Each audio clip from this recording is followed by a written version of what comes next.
Now, coming to you live from atop the Lavender Town Radio Tower, it's the one, the only, PUCL Podcast.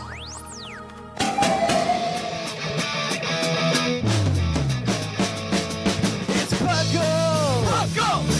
It's PUCL! PUCL! Pokemon Underground Champions League, oh yeah! PUCL! PUCL. And welcome to the 426th episode of the PUCL Podcast. I am your host, Trainer Thatch, here today with my co-host from another galaxy. Some say it's Darth Jushiro. Jushiro. Strike me down, Darth. And I'll only become stronger. And then we've got his first appearance. We've got the Jedi Master himself, P. McGee. Hello. Round of applause. Yeah. Okay, yeah. It's his first episode. We brought him on. He's excited to be here. Hopefully we hear more from him in the near future. I know you signed up for the Pokemon Mystery Dungeon episode, so that'll be fun. Yes, I am very excited about that. I'm a little tempted to talk to Oshawott and see if he wants to do that one, just because I know I agree. I know. It's just his, I know logistically he can't do it. I think he would love to do it, but logistically I don't think he'd want to do it. That's my only concern. Right. But I think it'd be really cool. But welcome to the PUCL Podcast. PUCL, of course, stands for the Pokemon Underground Champions League, because what else would it stand for? The People's Union of Civil Liberties that tweet at us randomly about injustices in India? No. And that happened. But then also there's but we talk everything from Pokemon, from the trading card game to the video game to, I guess today, Pokemon Home. And it's gonna be a good show for you guys today. But as always, I just wanna open up and just talk about how you guys are doing and what's up and how things have been. Sure, it's been a while since you've been on the main show. It's been it's been 2 months, I think. Yeah, that's still pretty long. I feel like that's a longer hiatus. It is. It is. It's been long. It's been a lot of things happening in my life. As you all guys know, 2020 is going to be a very eventful year for me. I have my wedding, Japan, so many, so many things, but, I've been doing good playing lots of Shield when I have the time. I finally have a full team ready for battling. So I can, guys, if you see me in Discord, challenge me, please. What was that? So the UTC this year, we allowed rental teams. So I feel like we killed your hopes and dreams. Redundant. But super excited for all the things that are coming. I'm in love with all the DLC that is being announced for Pokemon, and I can't wait to start playing all that. So it's super exciting. It's also 7:26 a.m. here, so excuse me if I'm kind of zombified. Well, you're both you guys are both out west from me, and I mean I try to hit this recording time because my wife typically works Saturdays. And so I just go, hey. No, this is good time for me, even if it's hard, because I have the rest of the day available. No, I love doing it this early. This is completely meta for the people listening at home, but I love recording this early just because it's a good start. It's Saturday morning. It's a good kickoff to my weekend. It puts me in a good mood because I get to sit down and talk with two friends about Pokemon. Especially things that happen during the week that we all build up comments on throughout the week. Especially this week when there's some news that dropped. Granted, I don't know. Quite a bit this week. There was a lot of that happened this week. There was a lot, and we had some. So we'll get to that. But I mean, this is I love recording this early. I just absolutely love it. Yeah. Me too. It's my favorite. So follow-up question before I let P. McGee tell us about his life and his story. I want to ask you a question about Japan. Where are you planning on going this time? Because last time you just went to Tokyo, if I remember correctly. That is correct. But last time I went by myself. Yeah. So okay. This time Nemesis is coming along with me, and we're going to Tokyo again because she hasn't been to Japan. So it's gonna be Tokyo trip number 2. Yeah. Oh man. Yeah. Because I went to Japan last in October, and I know. So excited for you. Yeah. We just did Tokyo, which was still a lot of fun. It was a blast. You need at least 2 weeks just to see the top of Tokyo, so it's fine. I was fine with the week that I was there. I feel after the week that I was there, because my wife and myself we're not too like into like we're into some of it. Like we like walking around, but she and I are both those kinds of people that like sit and stare at things. You know what I mean? Like, Yeah. Because you know how like some people would go and be like, man, I really want to like stare at this pit and like take it all in or whatever. Yeah. And like she and I are just like people watching the koa in the temple, like just looking at the fish fluff. Neither of us can do that. It's like walk through, look at it for the 2 seconds you see it, and then keep going. And so like we went to a ton of temples while we were there. Like we went to a bunch of temples and shrines while we were there, and it was a beautiful, especially because like we got up early because we're bad at jet lag, and so we would get up at like 5 a.m., get to the temples as soon as they opened, and then walk around in like complete tranquility because nobody else is there yet. Yeah, and it was just fantastic. I think the only time we went was we went to like one of the bigger Buddhist temples in Tokyo. And because I wanted to go, I know the one you're talking about. Yeah, I wanted to go at night when they had the lights on because I took a bunch of photographs. I haven't put them up anywhere, but they do look very nice, and I was very happy with how they turned out. Yeah, because in his spare time, spare in quotes, Thatch likes to do photography. What don't you do, man? What don't you do? That's what I've gotten to the point. Like I like to call myself a jack of all trades, master of none. Last project you had last time we had a long conversation was the table for your basement for gaming. I did do that. That one. So I've gotten more into woodworking since then as well. Nice. And so like I did build that one. It's a great trade. I got into that, but like I really, really wanted to get more into. I want to build a nicer one. Like that's the goal. Like the reason that my wife spoken like a true artist. The one that the reason my wife and I built this one is because we're just like, okay, here are like the minor features that we think are quote unquote must haves. Right? Like here, these are the things that we want to have in a gaming table for the next year and a half. And then we beer holder, and then we alcohol holder. We have like must 8 cup holders put in there, and four like outlets so you can charge your phone and stuff. Oh wow, yeah, nice. That is exciting. I don't think I've ever properly seen like a good gaming table. Oh, Thatch will send you pictures. If you see mine, you still wouldn't have seen a good one. But like it. Because I mean I have a few issues with it, but that's mostly because like they're nitpicks from me, like the guy that built it. Like I go, man, that little crack could have been filled in a little bit better, and it's stuff like that. But I have issues with like the choice of wood that we had for it, and then how I want it laid out. Like I have ideas for a new layout for it already, and some new ideas that I'm planning on just like instituting in the very near future. And then we're gonna build. This is table 2.0. I'm building, if people have listened to really back catalog episodes of the show, I'm building Sarge. It was a wedding present. I'm building him and his wife version, and I'm calling it version 1.2 because it's got a few minor. It's got a few minor upgrades that like I've thought about while I was doing it, you know, and then I've already been planning version like 2.0 for myself. It's just version 2.0 is going to be a little bit more expensive because first of all, I'll post pictures again somewhere like on Discord or something. But like the table that I built, it only cost like $150, $200 to build. Not bad. Which wasn't that bad. I mean, granted, you do need to own the tools to like do it, but I do own the tools to do it because I do a lot of home improvement stuff on my own, and so like it was about $200 though in like supplies. I'll say that, and. The next one I want to do is the problem is it's like all pine, and pine's not like a good wood for like tables because it'll dent pretty easily. And so I'm gonna get like a harder wood next time, probably oak or something like that. Not like going crazy, but maybe like just some like a simple oak or something. Yeah, but that's enough about the Thatch woodcrafting hour. Yeah, this has been this old house with Thatch. This has been PUCL. Wood Underground Champions League. Yeah, welcome to PUCL.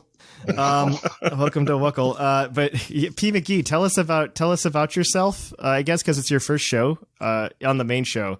Because I know you've been on Battlecast before, but I know not as many people listen to Battlecast as listen to the main show. So they introduce should. yourself. I mean, they should, but yes. Yeah. So I guess I'm P McGee. I mostly can be found on Discord. I'm very active over there. So if you're on Discord, you should have seen me by now because I'm everywhere over there. I think And this is probably why Thatch knew me long before any of the other co-hosts. I hid out in the trivia channel for a good long while. Yes. And and so I was over there doing things all the time, submitting questions, helping people with questions. But since the co-host can't see that, I was pretty unknown for a good long while. and then Thatch decided we should have a moderator for the trivia channel. So that's kind of how I got moving up with PUCL. And then I just kept finding little projects to do. So after a while, Thatch is like, yeah, we probably should make him on the show. And so I guess that's why I'm here. That was my thought. I was just like, wow, you're like the administrative version of Ozzy. And I need that. I need that in my life. I think I've self-promoted myself as like PUCL's office assistant or administrative assistant. So if there's like little things that I can do to help that makes the personalities have an easier time being the personalities for PUCL, I'm always happy to do things like that. I appreciate it. But yeah, that's good. Yeah, I think right now I'm mostly just doing UTC stuff because it's my first PUCL tournament. Oh yeah, so me I'm really too. I'm really invested in that, and that's a lot of fun right now. I lost this week, so. Oh, that's no fun. It's all right. I only won the first week because I hit a guillotine. So I guess the odds aren't always in your favor there. Yeah. So I mean, I was just like, meh. I'm also just in it to have fun. Like I'm just there to be there because like when I battled the person I battled this one, Hobby 1K. I battled him this week, and he was just like, he's like, it feels so cool to like get your trainer card and all this other stuff, and that's kind of why I join these tournaments. Like I don't do it to win, because one, I don't think it's a good look if I do win. Like people might be like, oh well, Thatch knows what he's talking about. He can win his own tournaments, and it's just like, well, yeah, but I just bring fun stuff because I like playing around with fun strategies and stuff like that. Right. And I also just don't want to win because I don't want it to look like nepotism. There's a lot of that going around. Yeah. So, but that's it. You know what? This is a good place to shift gears though. And so let's go talk about some news because there's been a lot happening in the Pokemon community this week. So cue that epic music.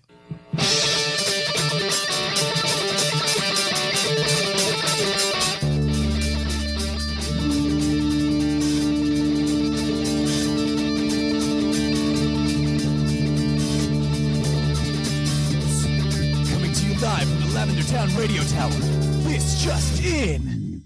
And welcome to the news.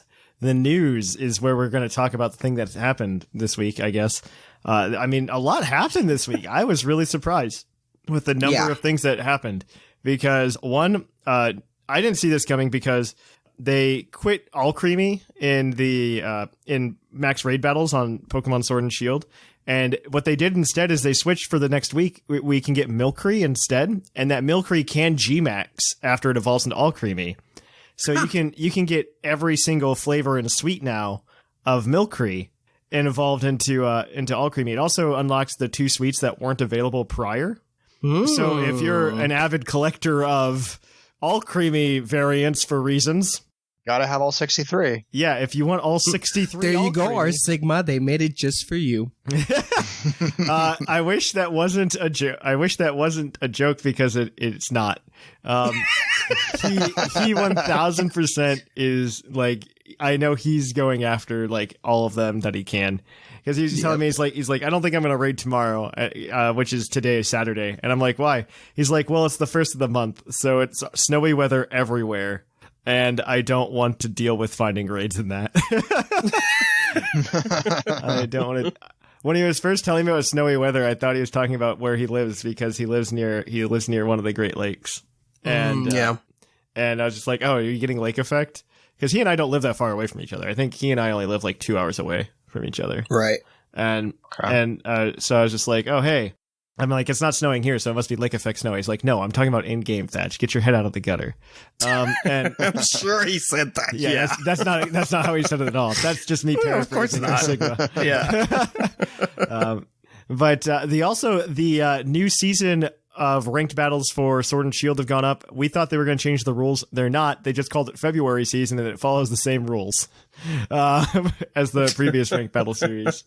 So it's I mean, that's cool because you can restart it, and like every time you like rank up to Master Ball, you get like I think 600 battle points at the end of the season, which is crazy. That's so many. Yeah, it's a whole lot. Yeah. I just started doing it for this season because I was getting ready for UTC, and I was like, what's the point of doing Master Ball? And then Osh was like, you got to get Master Ball because you get all those BP. So I powered through for that. I know a lot of people have literally just picked up Battle Stadium singles now. I mean, part of it's the timer issue. I will say that, but also just because they made it worth your time to play online. Yeah. Like they've really made it worth your time to play online this gen. Like the previous gens, like they had it, but they were just like, no rewards. Why would we give just you rewards? just for funsies? Well, I'm pretty sure they were trying to avoid figuring a way for us to farm BP using that. But guys, you should learn by now. It will happen anyway. So just go ahead and have it available. It's okay. Yeah, it's great. I love it. The other thing that is very interesting before we get to Pokemon Go in general, because this is, of course, the Pokemon Go segment, is we got Nintendo or Pokemon Labo coming in Japan, at least for right now. Exciting. So, well, okay, what's even worse is like they're in the shape of like the Pokemon from Pokemon Quest. You remember that game that happened once? Yeah. It's really silly. There's like a Pikachu, an Eevee, and a Bulbasaur that you can make, and like I think they literally just like wiggle around or something. I don't think it's exciting, but maybe if it comes to the West, like people will buy them just for like, the novelty. So how can you say that the great game Labo did not pick up? I think Labo probably picked up as well as they expected it to pick up. It did? Yeah. I'm just being facetious here. Yeah, no, Labo picked up pretty okay in like the market that they were hitting it on, because they weren't trying to make Labo like a big, like we're not the audience for Labo, Jushiro. Yeah, no, 100%. Totally understand. Yeah. But I think the market that they had Labo geared towards picked up on Labo. Okay. A lot of people like building things out of cardboard. So, I mean, that's I just wanted them to, the only way they would have gotten me if they would have done a carton vacuum cleaner for a Luigi's Mansion game and let me suck ghosts with my own backpack on. I would have bought that for sure. I don't think that's the purpose of Labo. So that's probably why it doesn't exist. Probably why it doesn't exist. I'm going to be completely honest. I totally get you, Jushiro, but that's not how it works. That's not what they were doing. Well, moving on, though. So we're going to go to Pokemon Go because there's like a bajillion events in Pokemon Go this February. A ton. Like they have a whole sheet for it because there's so many. There's so many this month. There's 12. I've seen 12 for this month. So one we're getting, so Tornadus is coming to 5-star raids. So I guess that's the thing. I don't know that I care too much. We're getting a new February research breakthrough, and I don't know what it is. What is it? P. McGee, I can't read this image you sent. It's too tiny. Yeah, I'm realizing that now. I know. You can catch, what is it, Woobat for completing the research event. I don't know what the requirements are. Oh no, it's just completing your research breakthrough. Okay. It's a research breakthrough. So if you do it for 7 days, you get a research breakthrough. So you get some items, and then you get Woobat. Okay. I think Giovanni's coming with Raikou as well, which is going to be really cool. Some special research for Team Rocket to get Raikou. I like that they're bringing ways back to get the legendaries. That like they keep cycling it, and they're giving us more ways to get legendaries. Because I knew that was one of the weakest parts of Pokemon Go like 2 years ago. Was the only way to really do it was to go do raids, which I found very disappointing. I hate raids because you can't play as a solo player. Right. No, it's hard. And if you miss out for 6 months, like you miss that, you may miss it entirely. Like if you take like a couple month break from Pokemon Go, then you might have missed that whole legendary thing. And I'm glad they're requeuing it in different ways. The FOMO for legendaries is real. Okay. There's also a Shiny Minccino Day, but I think that's going to happen by the time the show comes out. So that's over. Voting day for Pokemon Go as well. The Community Day is also going to be over by the time this comes out. Yeah, that's happening today. Yeah. There's a Saturday. Lickitung raid day happening, which is also crazy to me. I don't know, like who is like, yeah, I want Lickitung. I gotta get that licky. Gotta go get licky. And then you've also got Valentine's happens every year. So I think we get Audino and Alola Momola though this year, which are 2 new additions, which is kind of great. That's exciting. Yeah, that's Shiny really Chansey. exciting. And Shiny Chansey. Cool. I So think everybody that's get the Blissey. only time we've ever put the word exciting with Aloha in the same context. I very vividly remember like Gen 5 like announcements and everybody thinking like Alola Momola was going to be Love Disc's evolution, and then we were I thought it too. And then we were all heartbroken when Alomomola was just its own Pokemon, and we're just like, but why? They could have. They should have. They didn't. I'm really disappointed with like the lack of like lore we get, especially like in the anime for Love Disc, because there's one episode, but it's not in the main show. It's in Pokemon Chronicles, the 22 episode anime series that doesn't have Ash in it, and there's like this episode about love discs, and like they do these really cute things, and like they kiss each other, and then they can fly like a butterfly, and yeah, it's cute. I don't remember that. Pokemon Chronicles is a treasure, and I think did see Pokemon Chronicles. I just don't remember the. We should watch. Disc. We should do a Pokemon movie night with Pokemon Chronicles. I have no objections to that. That sounds fun. I think Pokemon Chronicles is a lot of fun to watch. It hits you in the feels. What is this Sinnoh celebration event is also happening? God, there's so many things. There's so many things. Why? It's crazy. And so you can get, it looks like shiny Hippopotas and shiny Riolu. So that's cool. I guess that's cool. I'm excited for shiny Riolu. Yeah, I'm into it. I'm into shiny Riolu. And then, of course, we've got Community Day later this month for whatever wins. We'll tell you next week what wins. Hopefully Machop. Yeah, this is an exciting time. Yeah, me too. This is an exciting time to play Pokemon Go, I guess, though. I mean, it's always been exciting. Since they introduced Community Days like 3 years ago. Yeah, they've been really good at maintaining the community active. After Community Days started, Pokemon Go has been, I mean, I think they've been doing a really good job. Yeah. Mm-hmm. Didn't they just launch, too, some kind of battle system they have going on now? Yeah, it's like, it's like a PvP battle system now that they have with, which I guess people wanted. But also, me personally, I go meh, because Pokemon. I'm not the average Pokemon Go. Well, I am the average Pokemon Go player. I feel, but I use Pokemon Go not as like it's. Pokemon Go doesn't define my fandom in Pokemon. It's just a supplement to my fandom in Pokemon. Right. And so I don't care about battling in Pokemon Go. I never cared about it. Everybody was like, that was like the one thing people were freaking out about until it happened. They're like, they said they were going to be trading in battles, blah, blah, blah. And I'm like, yeah, but if you want to do those things, you can just go play Pokemon. Exactly. Yeah. Like, they already exist. I mean, I think we saw from that one weird, like, Pokemon Go tournament thing they did at like the World Championship, like how boring and not fun that was. It was just who could click a button faster. Or who sends the right thing out. When I saw that happen last year at Worlds, I was like, yeah, this is what we're going to do? Okay. Yeah. I don't know who thought about that, but good job. I guess good job. I mean, to be fair, like there's a huge market of people that they're trying to convert from Pokemon Go to the main series game. Like, look at Let's Go. That was the goal. I don't think it was very successful, but I think because they're trying to use the same things that they would use on the main series or any console game that they release. Yep. But Pokemon Go, that's not the purpose of it. You need to go casual, period. I think what they have to do if they really wanted to convert like a Pokemon Go player to something like more main series, I think you really have to promote the game on the game. You have to. I mean, you have to do more like a Meltan thing, like what they did with Meltan and Melmetal. I think they did a really good job there, trying to force conversions. I think you'd have to do that again, but to like a higher degree. I think you would have to go, hey, you can get this Pokemon in Pokemon Go, but you have to play Sword and Shield to get it, right? Yeah. And I think that's how you do it. I'd be fine with that. But you make it a good Pokemon. You don't make it Meltan. And that's Thatch's hot take. Moving on.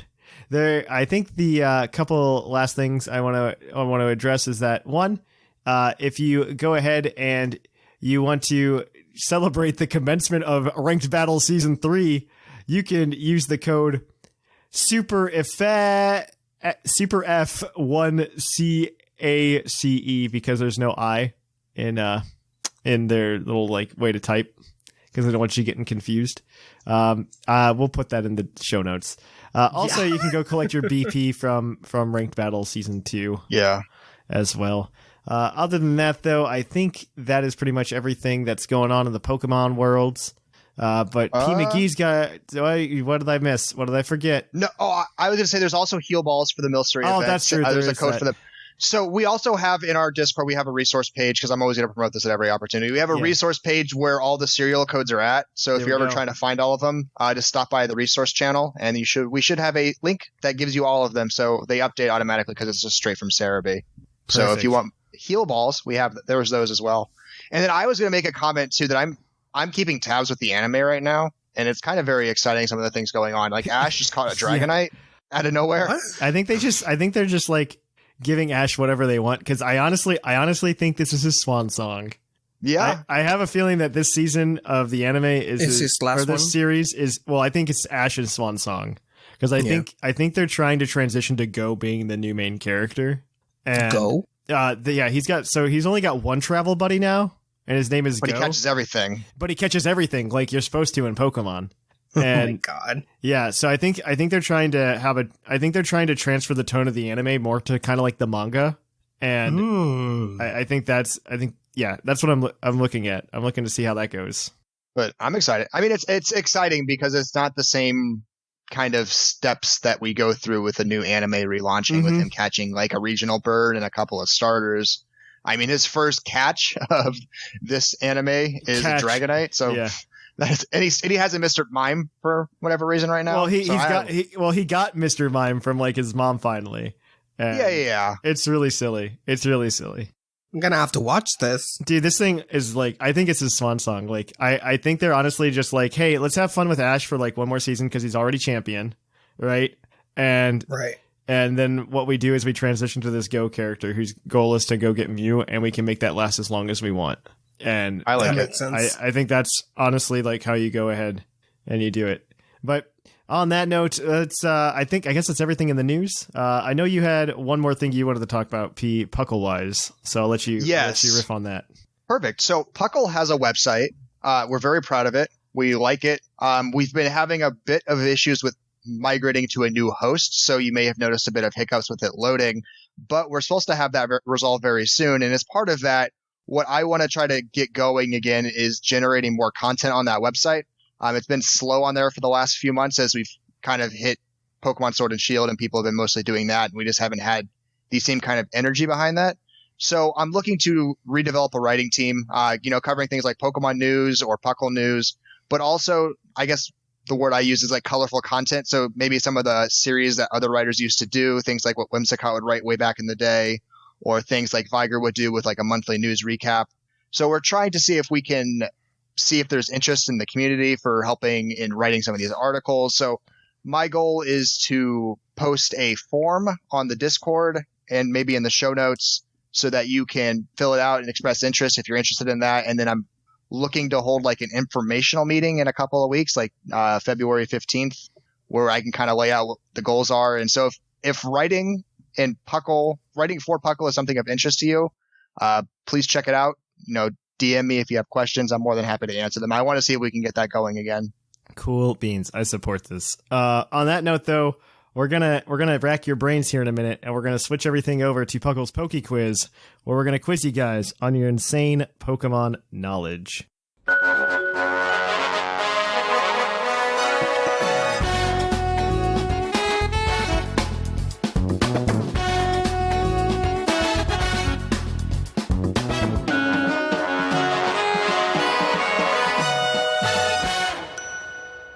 And welcome to PUCL's Poke Quiz, the part of the show where we quiz your co-host on their insane Pokemon knowledge.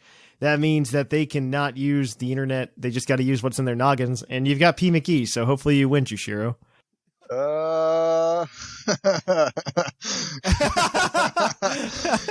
If we can get on the board, I think we'll feel good about today. I'll feel good. So this is part of the show is where we go ahead and we ask you guys 5 Pokemon-themed trivia questions. You guys work together as a team to answer these questions. You are competing against your fellow co-host in a race to 30 points. Today, you have 7 points up for grabs because of various rules and regulations that we have on these things, and we have created over the past, I think, like 4 years now. So we're going to go ahead and just get started. We got all the questions from our community Discord, so if you want to go ahead and submit questions, you can go over there and do so. We have a good, tight community, and thankfully, our friend Ribby sends us all of the questions in a consolidated form. On that note, though, this segment, as always, is brought to you by AnimeGravy.com, your one-stop shop for all this cool anime art, and they're just good people. They have a lot of cool stuff. I really like their art. They have some fun stuff. I need to go buy some. I've been meaning to do it because like the problem is every time I see them, and like because like I saw last time I saw them, I was at a con with them, and I saw them and I'm like, hey, I want to buy this from you, right? Mm-hmm. I want to buy this piece of art. And they're like, no, just take it, Thatch. Just take it. Oh, that's so I'm like, no, nice. I want to buy it from you. And I want to support you guys. Let me support you like you support me. And so, I mean, I even have like, they had like a green Tauros poster. I don't know if they still have it on their store, but like they got it. They like framed it for me and everything. Oh. So like, I have that in my office and stuff like that. One day I'll do an office tour when my office isn't a mess. So without further ado, though, let's jump into these trivia questions. So our first question is going to be from Mac Attack. Which Pokemon, other than Primarina, can learn its previously signature move, Sparkling Aria? What other Pokemon can learn Sparkling Aria, other than Primarina now? Oh. He did say now, so it has to either be an old... Be a Sword and Shield. Yeah. The version of a Pokemon. It was a fairy move, right? Sparkling Aria? Or is it a water move? It's a water move. I'll believe you. I never used Primarina Yeah. in any of my Sun and Moon playthroughs, so I don't know what type of move it is. I'm almost sure that it's definitely water. Okay. So what water or I guess maybe fairies from Gen 8 could have learned it? Do we have another singing water Pokemon? I don't think so. I don't know. No. Shoot. Man, I'm totally spacing out here. Sparkling Aria. Okay, so it heals a burn when that's its secondary effect. If Pokemon's burned, it'll heal the burn. Yeah. So it was like a really terrible attack because why would you want to? Because it does damage, so why would you want to use it to heal a burn? Except Right. maybe like guts. I don't know. You're good. Your guess is as good as mine at this point. I know that Sword and Shield doesn't have that many new water Pokemon. No, and none that I think would have fit the bill, like, Choodle or Aracuda aren't exactly striking me as Sparkling Aria users. Part of me wants to believe it's a fairy move, but then I don't know a good fairy pick because, I mean, I don't think it's Alchemy. I feel like I would have known that. Right. So who's a smaller fairy?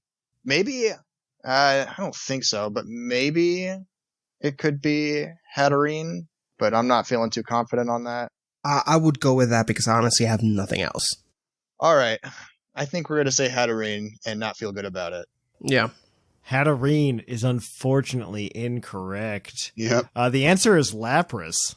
Oh my god, it was right there in our face as I said it. What other water Pokemon can sing? Dodoy, Lapras. All right.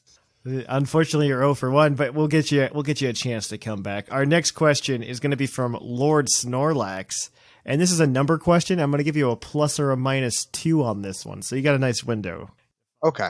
And so I'm going to ask you guys, how many Pokemon are capable of learning Sunny Day, Rain Dance, Sandstorm, and Hail? All 3.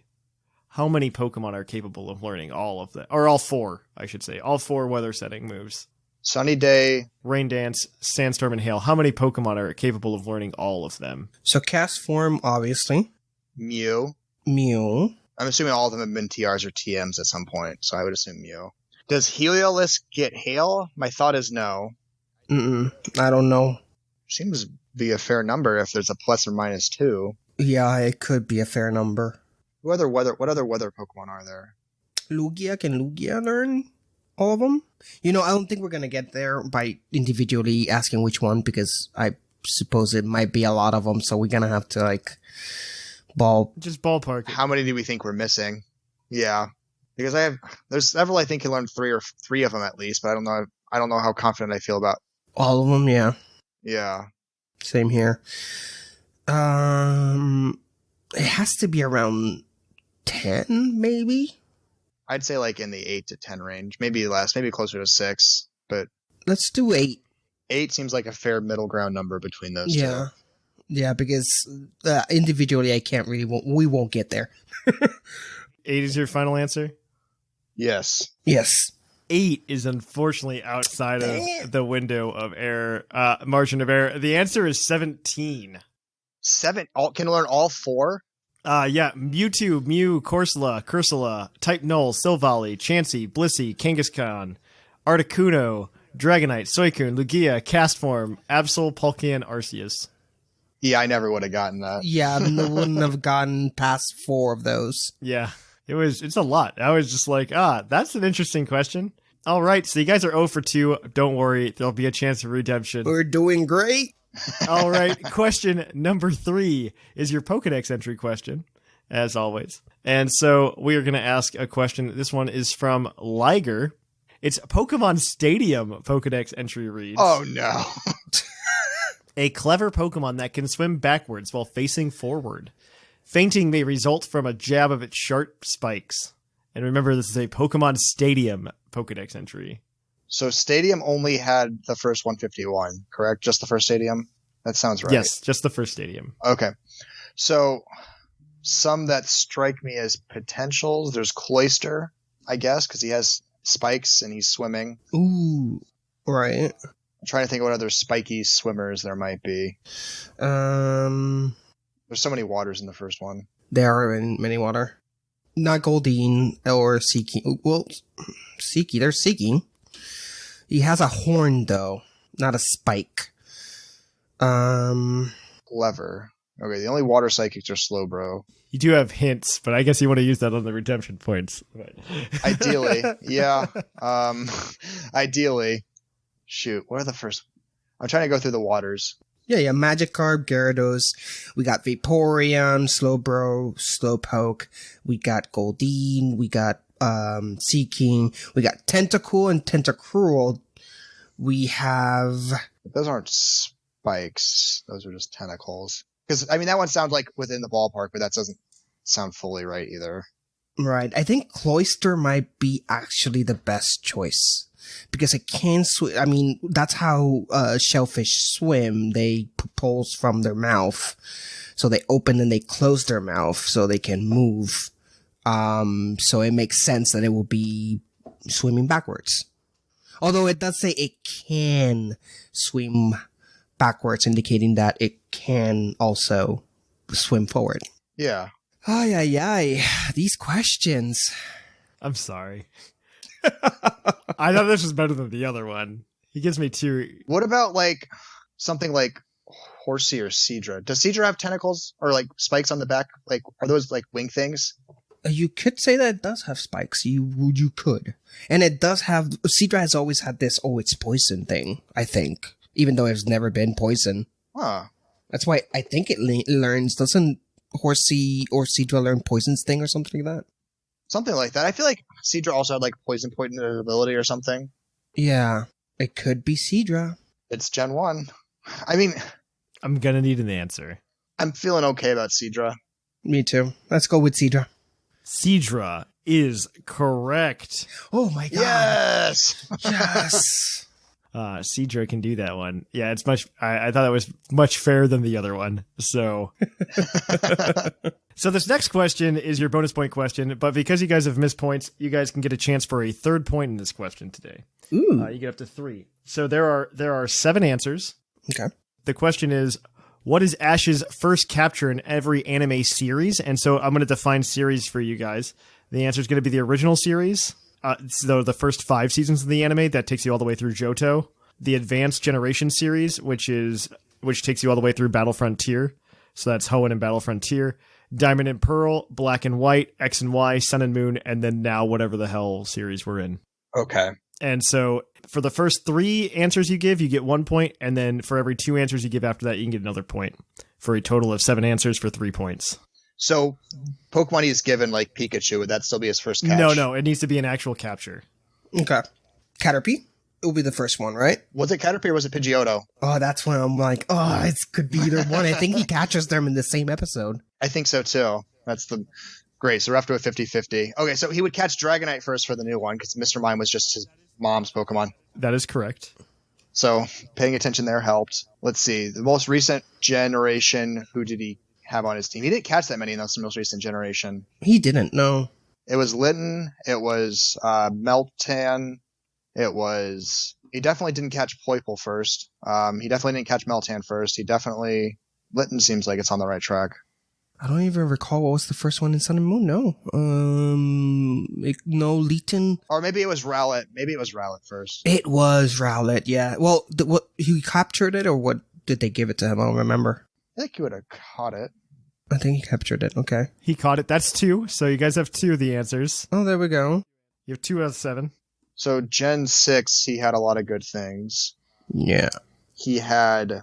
What was the starter he had in Gen 6? Greninja. Did he catch Froakie first? That's what I'm trying to remember. I think... Or did he catch Fletchling first? Ooh, that's a good question. I think he must have gotten the starter first. I'd guess Froakie first. Yeah.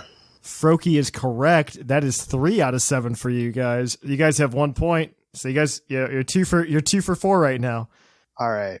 So Gen 5, he would have probably not caught the bird first. He had Tepig and he had Oshawott. Yeah. Did he get Oshawott first, or did he get Tepig first? I want to say Oshawott. Oh no, he had Snivy too. Shoot, he had all 3 that generation. That doesn't. Also, remember, you guys get the hint. You do get the hint. Yeah, For this, We should use that. I think so because I feel better about my odds at a base stat question. okay. So Yeah. so you guys have 4 left. Of those 4 Pokemon that are left, 3 of them are flying types, and 1's a bug type. Okay. So that doesn't help us solve the which came first, Pidgeotto or Caterpie, because both are types that we're missing.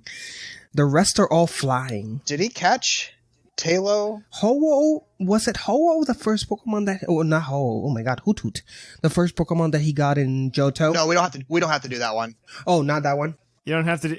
That's part of the original series, quote unquote. So he might have caught Talo first. I feel like he caught Starly first in Yeah, Gen that 4. that really does sound familiar. Both of those are correct. Yes. There we go. So you guys still need Black and White in an original series. So did he catch Sawaddle or did he catch... What's the first stage of the Unpheasant? Can't remember it. Unpheasant is Pidove. Yeah, did he catch Pidove or Sawaddle first? So it's either Pidove or Sawaddle in that one or Caterpie and Pidgeotto in the other one. Yeah, it's exactly the word is. We're guaranteed 2 points because... This is for your 3rd point. Yes, you need to lock these in. Yeah. Shoot. We can either we can either say both the bug ones or both the flying ones, and we might get one run. Yeah, that's true. That is true. And we get one of them right. I feel like he caught a Caterpie first. I feel like that too. I feel like Pidgeotto is too hard for him to be his first catch. Come on. Are you gonna lock in Caterpie? We are. That is correct. Yes. So it's Pidove. Pidove, yep. Pidove is correct as well. You guys got 3 points there. You're 4 for 4 today. We did it. Yes! Question number 5 is your base stat question, as always. This one is going to be from Lord Snorlax, and he wants to know which fire-type Pokemon has the lowest HP of all fire-type Pokemon. That should be Vulpix, if I'm remembering right. Because it was by a single base stat that it beats out Charmander. Because I looked at this before. Unless there's a new fire type, because I think last time I looked at this was Gen 7, but I'm pretty sure it was Vulpix. I would agree with you, because when it comes to base stat, you got me there. I mean, I spent a lot of time looking at these because those used to be the most common question I submitted. So I'm thinking Vulpix. I'm trying to think of what other fire types were introduced this generation that might have messed with it. The starter, I don't think would have been lower. No. Do we have any fire Pokemon that are, well, how do I say this? Like, they're designed to look weak. Kind of like Shuckle, right? Shuckle is kind of like have really low things because he has high defense. Do we have something like that for fire in recent gens? I don't think so. It would have to be this gen. I'm trying to think if anything new came around this gen that would have been awful enough as a fire type. Yeah. Or be so specific in other stats that its HP is like ridiculously low. This generation didn't have a lot of skewed stats, as I'm remembering. Like, not like that, where it's abysmal. No, okay. I'd be okay with Vulpix. Then I will go with, me too. Yeah, I will go with Vulpix then. All right, Vulpix is correct with a base stat of 38, followed by Charmander and Cyndaquil with a base stat of 39. Go P. McGee. Yes, I remembered that right. All right, and that gives you guys 5 points today. So that means you guys get to rank up with pretty much everybody else. I'm not gonna lie. Woo. And I have to add P. McGee's name to the sheet because I haven't done that yet. Ooh. All right, so we're going to go ahead. We're going to highlight that. We're going to click data. We're going to click sort. In first place, we have Linian with 12 points. In second place, we have Tide with 6 points apiece, Whimsicott and Dr. Shamu. And tied in a 1, 2, 3, 4, 5, 6-way tie, 5-way tie with 5 points apiece. We have Sublimes with Philo, R Sigma, Jushiro, and P McGee with 5 points. Everybody else has yet to get on the board. Excellent. On that note, though, that is it for this Poke Quiz. Tune in next week for some more questions and answers. We're going to kick it on over to the topic. And welcome to another podcast review that we've gotten from Oki94, the essential podcast for any Pokemon trainer. Thatch and his crew are the best. The knowledge and variety is unmatched in the podcast community. The rotating list of hosts and topics keeps the show fresh. I've been listening for almost a year and a half, and I kickstart every week with PUCL. Keep up the great work, crew. Well, thank you, Oki. We will do just that. And if you want your iTunes or any podcast review on the show, just go ahead and review us on your platform of choice. We appreciate it. But now, on to the topic. Welcome to our topic. Our topic today is Pokemon Home. They finally released things. It was like a quiet release too, that they put the website up, which was interesting that they didn't make an announcement that it was happening or anything. I found that very, very odd. I do like a lot of the things that they did. I know the community has kind of pooped themselves because this happened. And I think a little bit rightfully so, a little bit, just a little bit.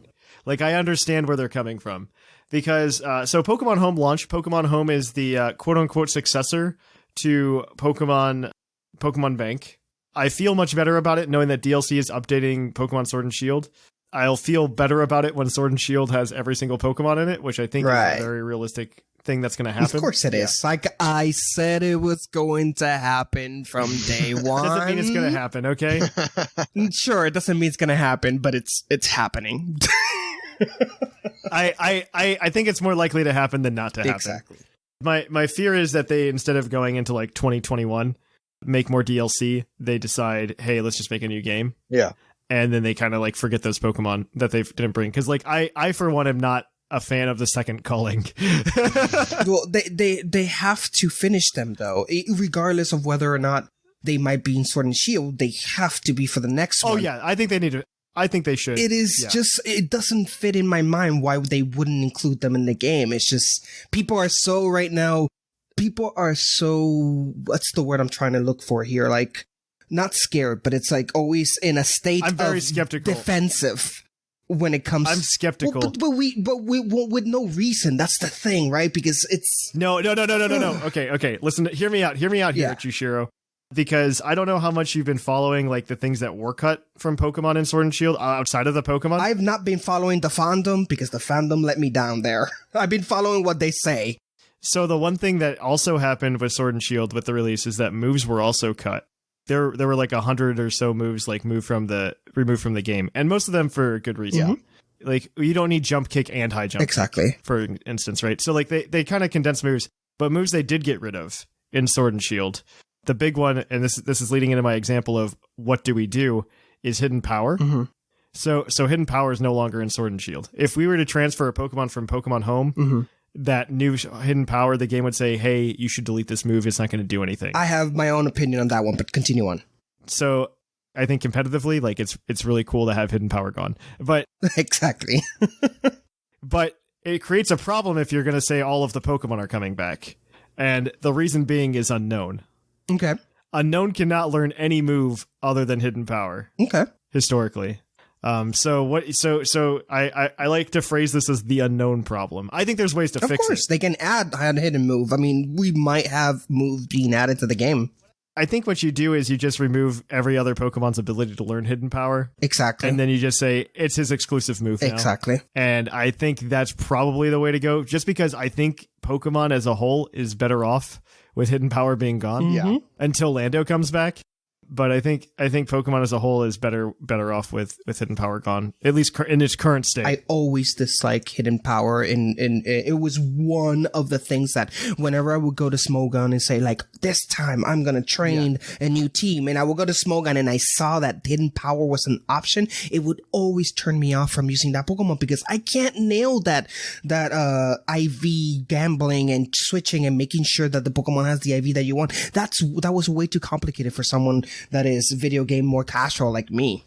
No, I agree with you from that stance. I think there are ways you could have fixed that. Like we got the Nature Mints this game, right? So we got Nature Mints. So I mean, you could have made an item or something that you could have controlled like the Pokemon's hidden power That is with. true. Yeah. Right. You could have done that, but I still think it's not healthy for Pokemon as a whole because look at the number of Pokemon, like you were just talking about, like you went to Smogon, you saw like a bajillion Pokemon running Hidden Power. Exactly. And so if everything has coverage, things become very scary. Yeah. And it's definitely reduced that. Like I don't have to worry about, oh man, are they running like a weird tech Hidden Power when I'm playing a Pokemon right now, which I think is really good, especially with Dynamax in the middle. Yeah, absolutely. For Battle Spot. For Battle Stadium, I should say, not Battle Spot, but yeah. But back to Pokemon Home, and not the Thatch and Jushiro talk about Dexit and how it's probably and still have the same opinion when it comes out, but argue about it for no reason. Because it's literally just what Jushiro and I just accidentally end up on the same side of arguments all the time, and so We do.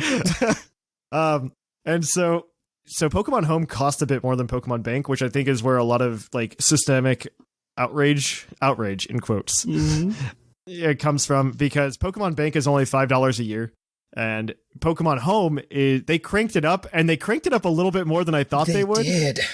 They cranked it up to $15.99 for a year. That's kind of like where it's on the high end, but I had always like put it in like the $10 to $15 range for being a service. And so, like, I'm not 10 to 15. Yeah, I'm not surprised it's on the high end. I wish it was on the lower end, but it's not like I'm not shocked by it. I can't say that I'm shocked, but I'm very I don't know, like so the other thing that I'm really confused by, like, first of all, it's $15.99, so like you probably already have a Pokemon, or not a Pokemon, but a Nintendo Online subscription, right? And that's Nintendo Online. I think this price would be easier to swallow if Nintendo Online was $60. Yeah, I'm going to be completely honest. But Nintendo Online itself is $20 a year. I was just thinking the same thing, yeah. They did say you don't need a Nintendo Online to use Pokemon Home, though. No, you don't need that. But if you, okay, so my answer is, no, I get where you're coming from, though. I just wanted to clear that up.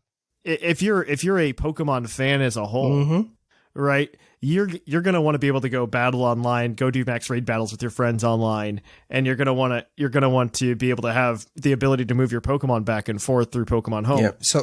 So right there is $60 a year additionally. Not 60 or 16.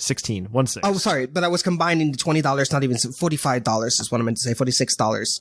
30. It's 36. Wow, my math is around. It's early Saturday morning. It's early on Saturday. It's okay. Help me out here. It's $36. It's only $35.99.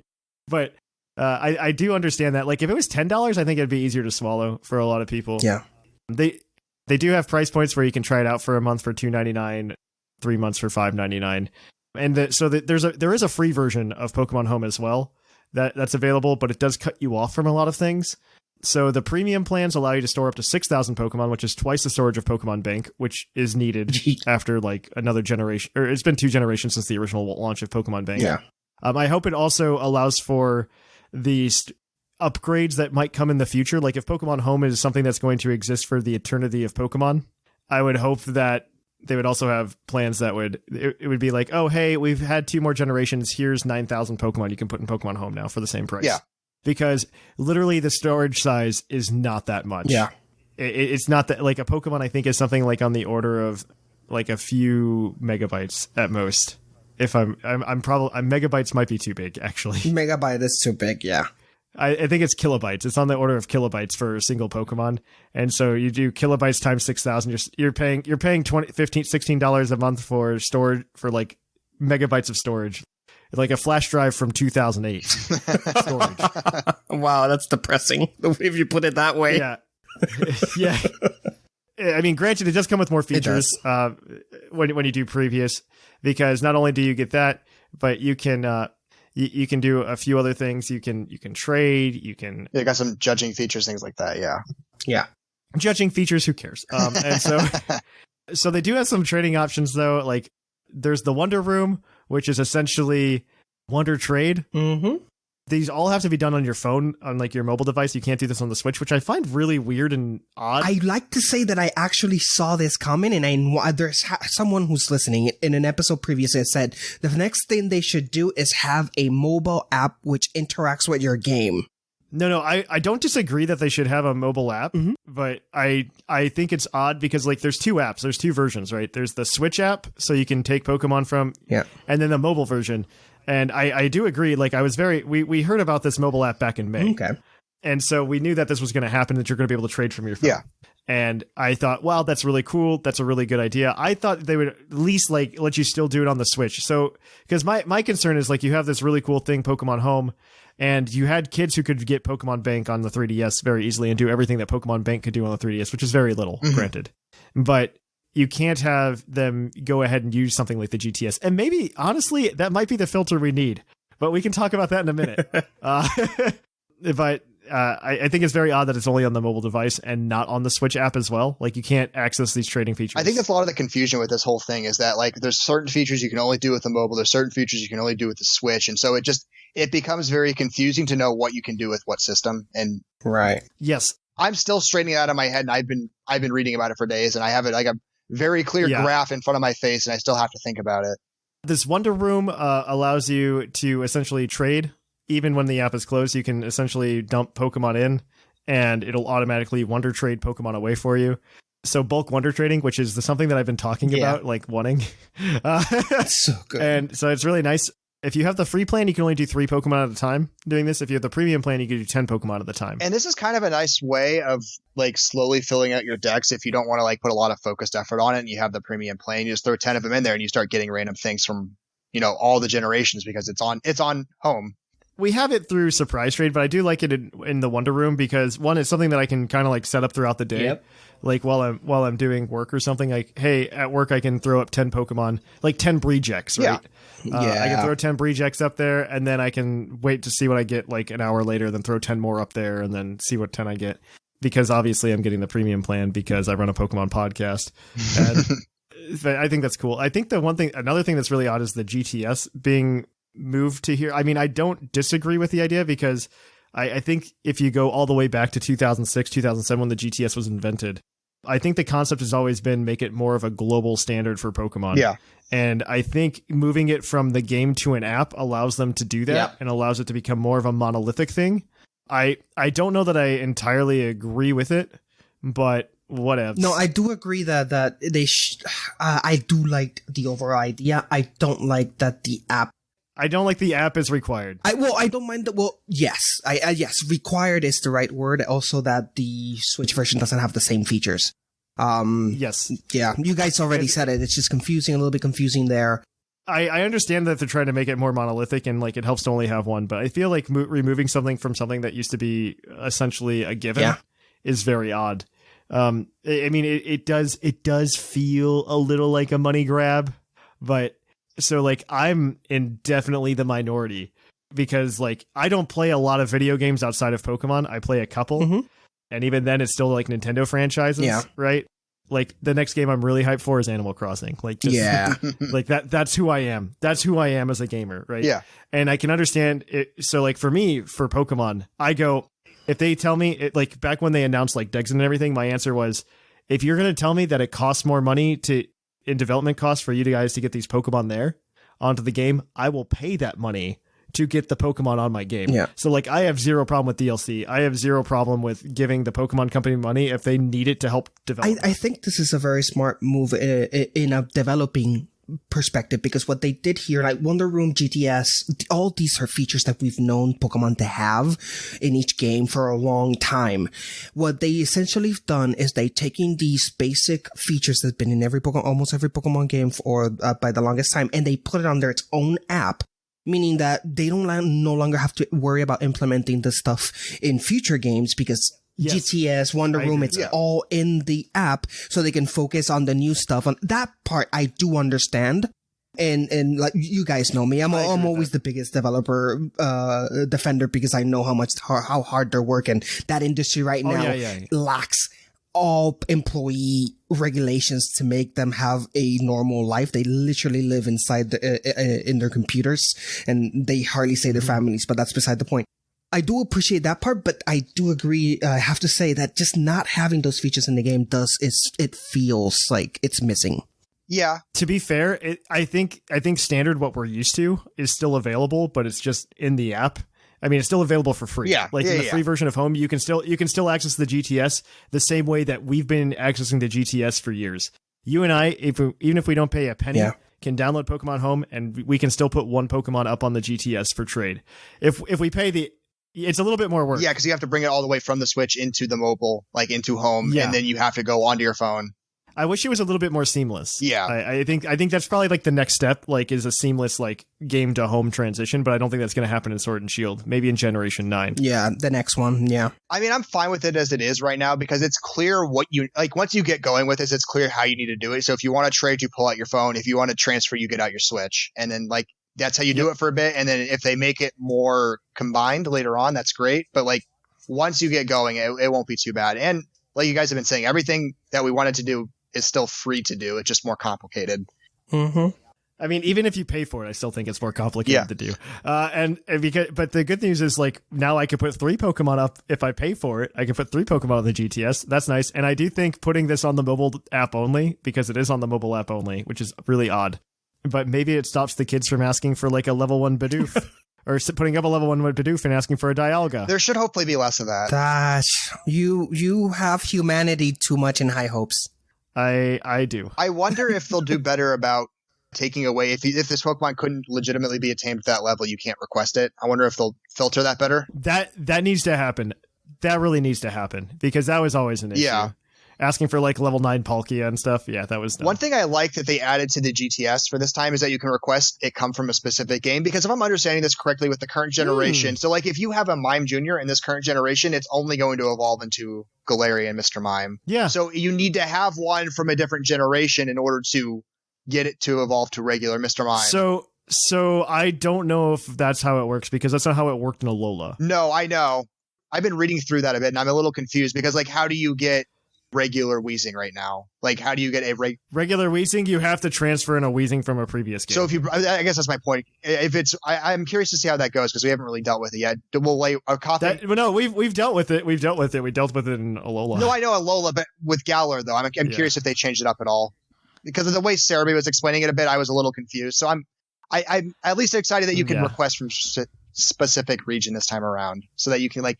I think that's cool just from a collector standpoint. Yeah. I think you can also do room trade, where you can put 20 people in the same room and then just randomly trade 20 Pokemon. And it's only for premium members though.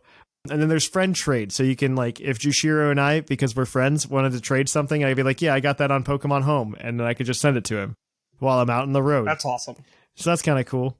Hopefully we don't need to switch friend code. Please no switch friend codes. Yeah. I blame Nintendo. Friend codes are dead. Can we kill friend codes, Nintendo?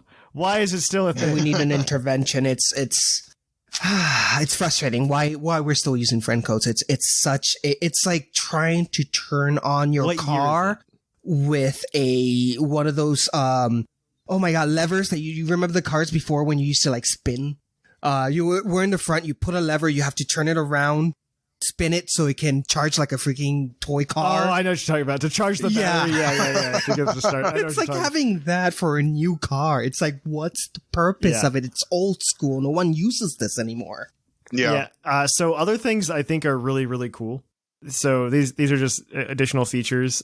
So one, we got the National Dex in Home, which I assumed we were going to get because we had a National Dex in Pokemon Bank. Mm-hmm. And so you can fill everything out. You get your IV judge in there, which is kind of cool. I mean, that's kind of nifty. So you can find the Pokemon with the right IVs in there. And maybe some people have Pokemon from all the way back in Gen 3 that they transferred up and they haven't been able to properly like check out the IVs and stuff. But it doesn't matter because you can bottle cap them now and change their natures with the mint. Yeah. Honestly, that's one thing, and I know we've talked about this, but that's one thing that since Red and Blue, I've always been like, why can't I have the Pokemon that I passed the game be good? Yeah, well, you can. Yeah, you can now. It's awesome. Which is wonderful.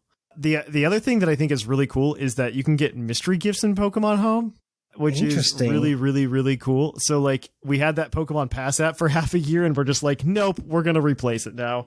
No one complained. And we could just, nope, to the disappointment of no one.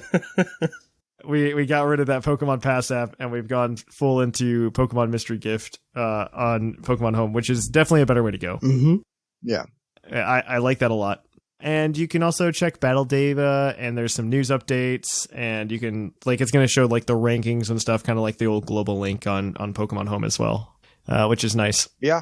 Something that's kind of interesting with the national decks is, like, you can see all of the forms of Pokemon. So, you can, again, making the Mega thing more confusing. Yeah. You can see, I don't know how you're supposed to be able to see them in terms of, I guess, if it gets transferred from X and Y, because you can't transfer with items in any of the previous ones because everything coming through bank doesn't have an item, but yes, you can see if it has a mega form. So like Mega Charizard X, Mega Charizard Y, or Gigantamax Charizard. So you have like, your 4 forms of Charizard. Mm-hmm. What I'm really hoping in the long run is that we get Megas back in like a DLC. Like that's kind of what I'm hoping. Everything I'm seeing right now is kind of like hinting at that in small ways. Cause you got Mystery Dungeon coming out, which which has Megas, by the way. For no reason at all, there's Megas in that game. I'm not complaining. They were fun enough in Super Mystery Dungeon, but like we have Megas in a Mystery Dungeon game that's set in Gen 3. Yeah. They like the Pokemon Company outside of Sword and Shield is in love with Mega Evolution. Yeah. And I find it just very odd that we haven't that it's gone. That's the one feature that I think should have stayed, and maybe we should have gotten more Megas. I'd rather have Megas than Gigantamax. I agree. I will put it that way. I would say that at the beginning, I thought that Gigantamax were an improvement, and after seeing them in action, I gotta agree. Megas are better. I think they really just miffed up with the Gigantamax launch. Yeah, because like Gigantamaxes now are just like are exclusive to raids, and that's poopy and stupid. Right. And then they're going to come out with a DLC that's going to allow you to take a current Pokemon and like give it its Gigantamax form, essentially, which is just like, cool. So that's in the DLC. Yeah. Why was that not a thing to begin with? That should have been a thing to begin with. Because I feel like a lot of people we already have this sour taste of Gigantamax in our mouth. You're not going to make it better now. No, and I think part of it too with Gigantamax as opposed to Mega, the thing we liked most about Megas is that it made average Pokemon good. That's true. But with Gigantamax, it doesn't really make an average Pokemon good. Like, if they have Max Airstream, they're better, sure. But their Gigantamax move isn't making them, like, the best thing in the world. Like, Charizard's cool and all, but he can also Airstream. That's what makes him so great. He can get really fast. He can set, like, that fire spin on the opponent's side. But, like... Yep. I'd rather have Mega Charizard X. Yeah. I'm not going to lie. Mega Charizard X and Mega Charizard Y. I'd rather have that. But moving on...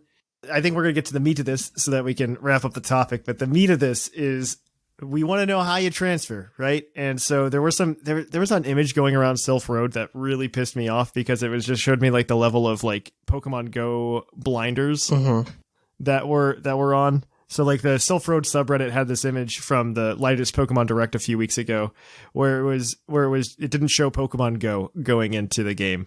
And they're just like, did they change it? Blah, blah, blah. I go, no, they were talking about DLC, so nobody cared. Exactly. They like put Pokemon Go there, and they're like freaking out, and I'm just like, it'll still be there, and it is in latest images. So you can put Pokemon in, but can't take them out from the following 3 things: Pokemon Bank, Pokemon Go, and Pokemon Let's Go. So you can put them in, but can't take them back. That's not entirely true with Let's Go. You can put them in, and you can take them out as long as you don't put them to Sword. That's what they were trying to is that true? That's what I had been reading, that you can put them in and bring them back out into a Let's Go version. But as soon as they go to Sword and Shield, that's it. They're done. You can't take them back into Let's Go. I don't know if I believe that with the arrows, but no, maybe. I know because I've been that was the point I was reading a lot on. I think that's worth clarifying on and trying to make sure that was my understanding that you could bring a Let's Go Pokemon in and take it back out as long as you did not put it in Sword and Shield. Because as soon as you did Is that on the website? Is that on the website or? I thought it was. I'm going to go back and look because that was something. Yeah, I'm taking a look. That was something I wanted to know, and that's how I had understood it. Yeah. No, I completely understand. We're gonna take a look real quick just for clarification, so that we know. Once a Pokemon from Let's Go Pikachu, no, it can be returned. You are correct. That's the wording on the website. There you go.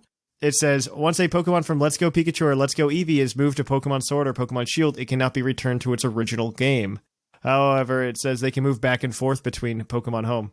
Okay. So Otherwise, yeah, you're right. I doubted you, and I'm in the wrong. Because I was so confused in that point because every time we dealt with it before, as soon as something goes into that, it can't go backwards ever again. Like, you know, how it was with Bank and how they were making out with Bank to Home. Like, once it made that. Oh, wow. This is a thing I didn't notice reading the website as well. Pokemon Bank is getting like a free 1 month subscription for everybody once Home comes out. That's really cool. That is cool. That's really cool. Pokemon Bank, I was never offended by because it was $5 a year. That's literal pennies. $15.99 a year. That makes me think. You know, $10 a year I probably wouldn't have thought either. To be fair, me either.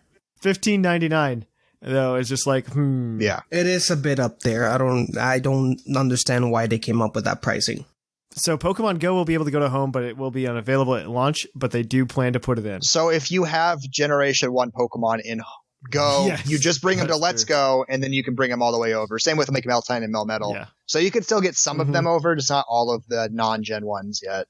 But it is going to happen. It is. It will happen. Which is cool. I do like that Pokemon Home is becoming this hub for Pokemon. And I understand that's exactly what they were trying to do, is to have a hub for Pokemon. Yeah. So good on them for doing that. That's really cool. Just as soon as I can get them all into Sword and Shield, I'll just feel better. Yeah. Like, I don't feel bad. I think it's a cool concept. I like trading on the go and stuff like that. I do wish that I could battle on the go. Hint, hint, hint, hint. It would be really cool. You can battle on Go though, just not on the go. On Pokemon Go. Yeah, but that's it's nothing. Is that battling though? Like, it is not. Like, I don't know that I call anything that I do in Pokemon Go that involves battling. It needs as much strategic as Tinder. Just swipe and tap. Yep. All right, but on that note, I think that's Pokemon Home for you guys. And all of the wonderful nuggets that you can get from that. There isn't, at least of this recording, there's not an official release date yet. There's been some dates going around, but none of them are the same. Well, they said February. They said February? They said February, but we've been seeing some random dates, like someplace like, I think Netherlands had like February 3rd listed at one point, and then somewhere like Belgium or something like that had like the 12th. So there's some confusion on when the actual launch date is, but we don't know. My money is on by the 27th. If it doesn't happen by the 27th, it'll happen on the 27th because that's Pokemon Day. They're going to have it out by Pokemon Day. Absolutely. Oh, we missed that. We missed that in the news. Oh my God. Oh, we did. That's true. We'll talk about that another day.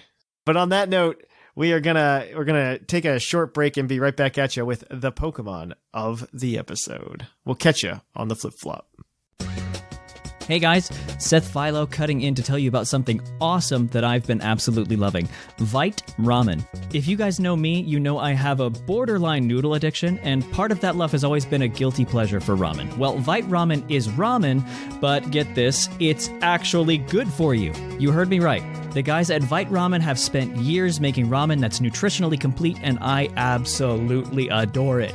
Each bowl has 30 grams of protein, which is more than your average protein shake, 7 grams of fiber, all 27 key vitamins and minerals that you need, and most importantly, tons of awesome flavor.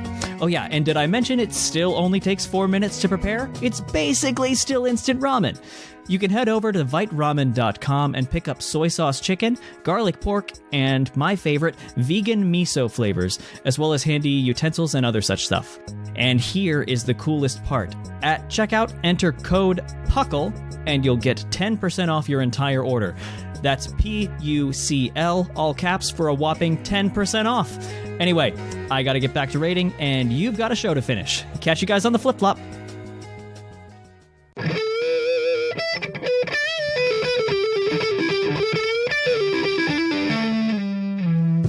Episode. And welcome to the Pokemon of the episode. Our Pokemon of the episode this week is National Dex number 880. Dracozolt, the fossil Pokemon. In ancient times, it was unbeatable thanks to its powerful lower body, but it went extinct anyway after it depleted all of its plant-based food sources. It went extinct because it didn't exist. It went extinct because it didn't exist. Dracozolt is an abomination, but it's also it's good because Dracovish is good. That's the answer. So all of the fossils got a move based on the head. So So if you have the electric type head for Dracozolt and also for Arctozolt, you got the move Bolt Beak, and we're all very familiar with Vicious Rend. If you've ever played Pokemon in Sword and Shield, you're familiar with Vicious Rend. That both not only does Dracovish get it, but also Arctovish, which has I think Arctovish has a higher speed. I'm not gonna lie, I think his attack stats a little bit lower, but that's why. Okay, but Arctovish also gets Vicious Rend. But nobody uses it because it's not a dragon type, and also ice water kind of sucks as a typing. Yeah. Looking at you, Dugong. Oh, actually, its speed is way lower. Lapras. I lied. Its speed is way lower. It's 55. I thought it was like 50. I thought it was 55. Yeah, it's garbage. It's garbage. Don't use it. Never mind. I lied. Don't listen to Thatch. Thatch has no idea what speed tiers are still. And so, but Dracozolt does get the same base speed as Dracovish at a base 75, so it does make its Bolt Beak move, which is the same thing as Vicious Rend but electric type, work. So you not only do you get a boost from stab, but you also get a boost if you move first. And so the team we have for you today has a very fun Dracozolt. Dracozolt also, this is notable, the Dracozolt on this team is not doing this, but it's also something that you can do. Dracozolt has 2 abilities, Volt Absorb and Hustle. So you can actually run Hustle to get an extra 20% boost on your attacks in exchange for an accuracy drop, which is something that a lot of people do with Dracozolt, because Dracozolt can get a little bit of extra power right out the gate compared to Dracovish. And some people do that. But this one's actually running Volt Absorb. Yeah. You can, so this one's running Volt Absorb, Fire Fang, Dragon Claw, and Aerial Ace. Now, the reason it's running these moves is because this is a Battle Stadium singles team. So you're going to go ahead and actually just send this guy out. You're going to hope you can Dynamax him and get a max airstream up so that you can outrun everything else. And then you can start hitting things with Bolt Beaks. And you're going to be doing some major damage. Now, the thing you have to watch out for when you're running this is you need to watch out for your opponents bringing just ground types in general. Like that's honestly what kills it, is ground types. This one in particular is Assault Vested, though, which is kind of nice. It gives it some really nice bulk, because if you look at its base stats, it's base 90 HP, base 100 attack, base 90 defense, base 80 special attack. Who cares? Base 70 special defense. Like, that's really nice. That base 70 special defense gets a nice boost, and it's not like you're running anything else anyway. It's like Darmanitan Light. Yeah. In addition to that, we bring more electric types because electric types are cool. Okay. Yes, they are.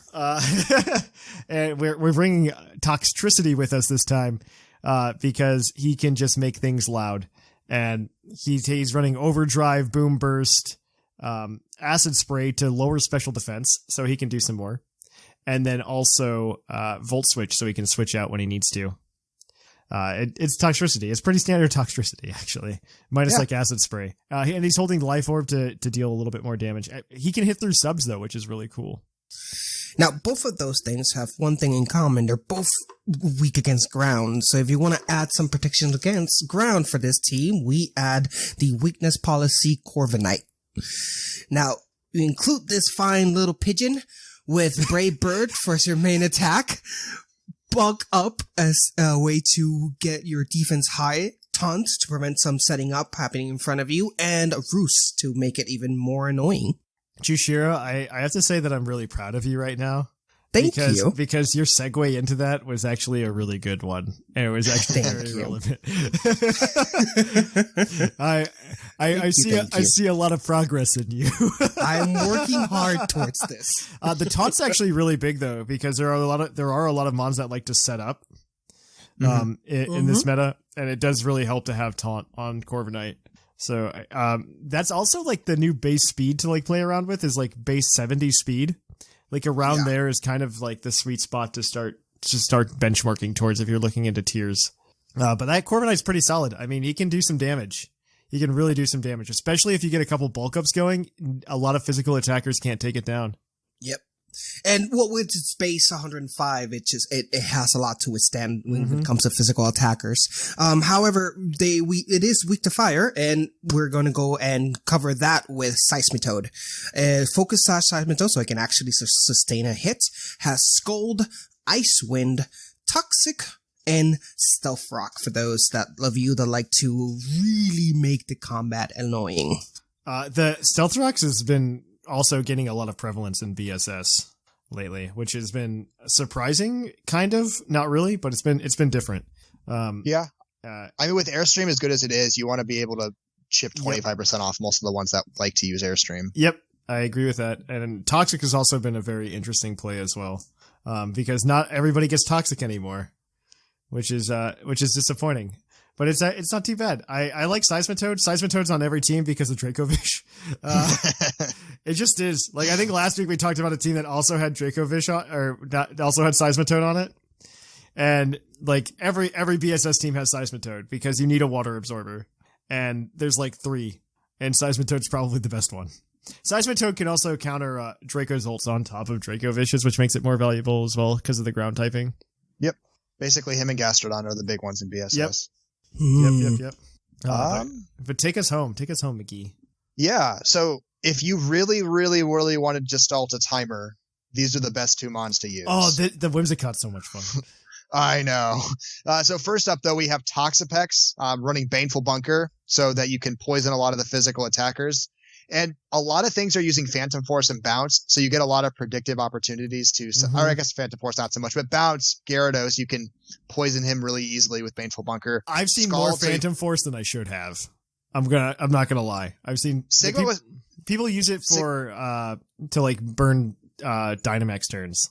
Yeah, that's what Sigma was talking about. There's Mimikyu is running that instead of Shadow Claw these days just to burn the turns. And it makes sense because Mimikyu can burn 2 turns very easily with Disguise and Phantom Force. But Toxapex can also Scald to burn. It can Haze, so any Dynamaxer that might be setting up that can't one-hit KO Toxapex will lose all its boosts. And then it can just recover stall. So it's really, really, really good at stalling and really taking things to timer. I think almost every time I've lost a game to timer, it's because of a Toxapex, because they're just good at staying alive. And then one of the most annoying things you could possibly play in BSS right now is the Leech Seed, Cotton Guard, Substitute, Moonblast, Whimsicott that runs leftovers. It's so nice, though. It's so nice, but if you don't have something like Toxicity or Sylveon or an Infiltrator Dracopult, this thing just like stalls your team to oblivion because it gets priority substitute and Leech Seed and Cotton Guard thanks to Prankster, so it doesn't even need to run speed. It can just run defense because that's all it really needs, or HP, I guess. So it has decent bulk. It can Cotton Guard, so even if you have like a Dracovish, it's not doing anything to this because it can go first with Cotton Guard and then boost up its defenses dramatically, and then just start Leech Seeding. And then it Leech Seeds, it hides behind a substitute. You break the substitute, it does the same thing again, and eventually you die and quit because you realize you've lost. I've probably lost 3 or 4 games to Whimsicott because it just sits there and it does its one thing, and if you don't counter it, it's over. So if you really ever wanted to try to take a team to stall or to timer stall, those are the 2 ones you want to run. They're fun. Whimsicott's so much fun, though. I'm a big It's fan. fun. I'm not gonna say it's not fun. It just, if you don't know what you're facing and yet you run into it for the first time, it's infuriating. It's so much fun. It's my next one to train now. No, I can't wait to train one. That's pretty good. It is pretty good. All right. On that note, though, I think that's the Pokemon of the episode this week. If you want to get some shiny-ish Pokemon for your game, you can go join our Patreon. We are doing giveaways this month. Times will be posted on the Patreon for that soon. If you're over at Patreon at the $5 tier, I believe you're going to be getting a Mew this month. And if you're at the $10 tier, we're going to be giving away Shiny Obstagoon holding a Flame Orb. Nice. I don't know if you want the Flame Orb more or the Shiny Obstagoon. I don't know. Flame Orb the itself answer. is worth the $10. Yeah, honestly. The stories I hear of people like just like doing time after time after time trying to get the random chance that they get their Flame Orb, I feel like the $10 is just worth it. Yeah, so we're going to get those times posted here probably later this week. So if you're a patron, go ahead and do it. If you're not and you're interested in doing that stuff, go ahead over to patreon.com/PUCLpodcast. We're going to kick things on over to the mailbag. It's mail time! Send in your emails! Mail! And welcome to the mailbag. The mailbag, as always, is brought to you by the fictional energy drink Green Tauros, the energy drink that gives you hooves. Hooves. I forgot to do it almost. I have to say fictional because people thought the ramen wasn't real. They didn't think the ramen was real. The ramen I may is have been very one of those real. people. I may Yes. have been one of them. Multiple people did not think the ramen was real. I can see how that is a problem. That is a problem. Okay, but on that note, let's go ahead and jump into it. So this is the mailbag segment, the part of the show where we will read your emails on the show if you send them in to us at puclpodcast@gmail.com. If we don't get your emails, we're just going to play Pokemon 15 questions, and honestly, I don't know which one people like more. And that's an honest question. But this week we did get emails. We are going to hear people's thoughts, and we're going to go ahead and jump into it. Last week we wanted to know what your thoughts would be for what kind of DLC would you like to see outside of the Crown Tundra and the Isle of Armor that we already have announced, because Ireland's at least not in the game yet, which I think is I don't know if that's a political move on their part or not. I would really like to see that. But we're going to go ahead and we're going to jump into these emails, see what you guys thought. And our first one is going to be from Walrus with 3 S's. Hey, Puckle crew, a Walrus here. You mentioned you would like to explore an additional region in one of the upcoming DLC packs. A few years back, before Sword and Shield were even a thing, myself and a couple of my friends had an idea. What if the Pokemon Company just released side games for 5 to 10 years? What? And gave a massive game where you could pick up the region to start in and go from there. It seems outlandish, but I think it would make for a fantastic game. Now, for a project like this, I think things like a level cap would have to be toyed with, or you would have to pull an Ash and start over every other region. What are your thoughts? So I think we've talked about this a lot in the past. And every single time I come back to this idea that if anybody ever has it, I say, and this isn't anything to do with you, but it's a bad idea. Mm-hmm. It sounds nice in paper. Yes. It's hard to make a cohesive game out of, I guess, 8 regions now without it just feeling like segmented to the point, like, why is this one game? And I don't think it's possible. I think it would be interesting to be able to do. I mean, I think you could pull 2 off. I think they have in the past, so we know it's possible. I think you could pull. We have the technology. I think you could pull 2, maybe 3 off, but I think it only really worked well in Gold and Silver. Like, as much as I would love to see like multiple region games again, I think it only worked well in Gold and Silver because of the region sizes. Because if you look at the size of those regions versus the size of the regions we get today, I don't think it's reasonable to say, hey, let's go back to those or go back to them because just how massive they are. Golden, like Kanto and Johto were both relatively small by modern standards. And I think that's something that people, I don't want to say don't realize, but it's something that is something that's just like lost to the past. It's nostalgia just hides it. I honestly think with DLC, like remakes are probably dead, which is a little disappointing and a little sad to me. Because like they stopped right before Gen 4. Well, not just because of that, but because like regions were always a really good time to get us like an older game, like, 10, 15 years after it came out and like give us an update on it, right? Give it a fresh coat of paint and gave us the not terrible version of that game. Well, here's what I would like to do. Give me new generations on old regions. Like, and not a remake. Just give me a new game in Kanto. I've been saying that. Oh, no. You know what There's I mean. one thing that's wrong with what you said, and it's new game in Kanto. And I'm done with Kanto. I'm so done with Kanto. You know what I meant. But I'd be okay with like a new game like in Hoenn or something like that. I think that would be a really cool way to go with it.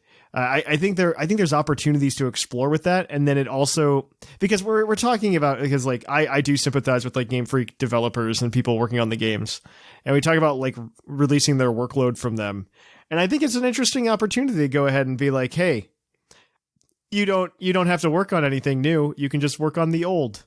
Mm-hmm. That's all there is to it.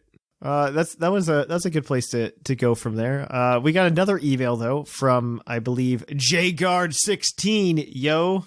Yes, he does, and he writes, "Hey Thatch and whoever he has. One of my New Year's resolution was to stop being such a lurker on Twitch and the internet in general. So I'm writing you for the first time. Hey, welcome. Thank you for not lurking. Yeah. I I started listening to PUCL a few months ago during the height of Dexit.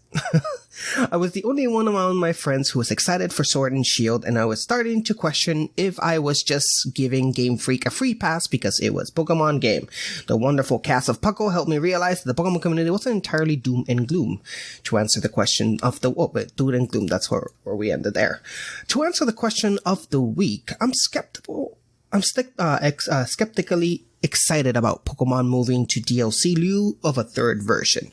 Well, I say I'm skeptical, but really, I'm just trying not to set my expectation unrealistically high. That's always been my thing when anything happens.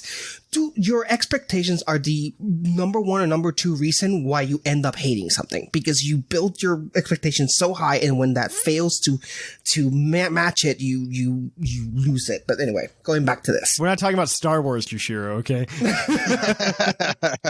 The main thing I want to see out of the DLC is some larger multi-level dungeon to explore with puzzles to solve like a previous installments of the series. I would say I would love to have like the underground back, something like that. Ooh. Where I can mine that's Jushiro talking, sorry, not the email. No, I understood this because it was you. Yeah. Exactly. I love the underground so much, and I'm always frustrated that they haven't brought something like it. Anyway, I'm just hoping the new legendaries we've seen so far don't end up being cut in unmemorable dungeons and left to dust in my PC. I don't think that's gonna happen the way the DLC are structured, but you never know. I think Crown Tundra looks especially promising, though, as it seems to have an emphasis on exploration. DLC has been a long time coming, and I think it's a great solution to give us new content mid-generation without causing a reset where everyone has to play through essentially the same game, fill out the same decks, and build up their collection of items a second time. I honestly find it funny that the same game who threw money at Nintendo time and time again for remakes and near carbon copy third versions begged for DLC since X and Y, and were totally fine with Breath of the Wild and Smash DLCs are now complaining because they all suddenly have standards. I would like Thank you, JGuard16, for saying that. I want to find an example of somebody who said, I want DLC and then got mad at this DLC, because I think what it is you have a larger, so like Pokemon has a giant community, like more so than pretty much anything else. Oh yeah. And so I think the problem is it was two different groups of people who had about the same amount of like loud minorities yelling. I honestly think there's almost virtually no overlap between the people that are upset at the DLC and the people that were begging for DLC. I honestly think there's been zero overlap. No, the problem is not the same people. The problem is the people who have an expectation, again, back to expectations, who have an expectation of how Pokemon should be versus Pokemon that Pokemon is giving us, and they can't marry the two. It's like, no, I want my second game. There's still people waiting for version C. Like, nobody's waiting for version C. It's just a meme at this point. I hope it's a meme, because it's frustrating. It's like, how can you guys not evolve with the times? It's just, ugh. No, I think so like they followed the pattern, and then I think the people that are complaining about DLC per se, honestly, I think the people who complain about the DLC are the people who skipped out in Sword and Shield because they were expecting there just to be an upgraded version in a year. Now they have to buy it. And now they have to buy Sword and Shield, and oh, that's another thing we missed. The sales numbers. Yeah, we got sales numbers for the first quarter, and they're already like 16.06 million or something like that worldwide. Like, that's nuts. Like, that's they're going to be the highest selling ones quickly. Yeah, that's like the highest selling since like Gen 2. But yeah, take it, haters. Well, I think it's a combination of like first proper Pokemon game on a home console and that alone. Honestly, the game's good. Stop the hate. Thanks for making oh, go ahead. I still think the game has its flaws, but I'm not saying that it's a perfect game. I'm just saying I think that there's definitely better Pokemon hate games on it. Like, well, of course, but it's a good game. I mean, I like it way more than Gen 7, for example. I don't know if I entirely agree with that, but I would say Gen 7 took more risks, and this was more of a return to form. But to be fair, Whoa, I wait, think, what? Yeah, yes. We'll need to get to that we just need Jushiro. I have an idea for a show that you and I need to do at some point, where it's just like an hour of like you and I talking about all the things that we haven't been able to talk to each other about. Right. Like that just needs to happen. Sure. That just needs to happen. It's gonna be like an hour of us fighting to eventually end up to the same conclusion. The problem is we're fighting to argue the same point, but from two different directions. And that's every single Thatch and Jushiro argument. It always goes the same way. Thanks for making my Monday commute to and from class something I actually look forward to. Insert obligatory flip-flop joke here. Yours truly, JGuard16. All right, our next one is our last email today as well, is from Big Cat Bruce. And P. McGee, read your first email ever, and hope Big Cat Bruce enjoys it. Thanks, Big Cat Bruce, for sending an email so I get to read one. Hey, Puckle friends. Big Cat Bruce here with my thoughts on the DLC that I'd love to see in a Pokemon game. I want to see DLC that doubles down on two of the main themes from single player, gym leaders and max raids. First, I think it would be so cool to be a gym leader. Not disagreeing. I don't think Puckle disagrees in general. It's one of the reasons I think we have a summer league with gym leaders. Because it's a fun concept. True. Yeah. And we haven't really gotten it in a Pokemon game yet, so that's our alternative.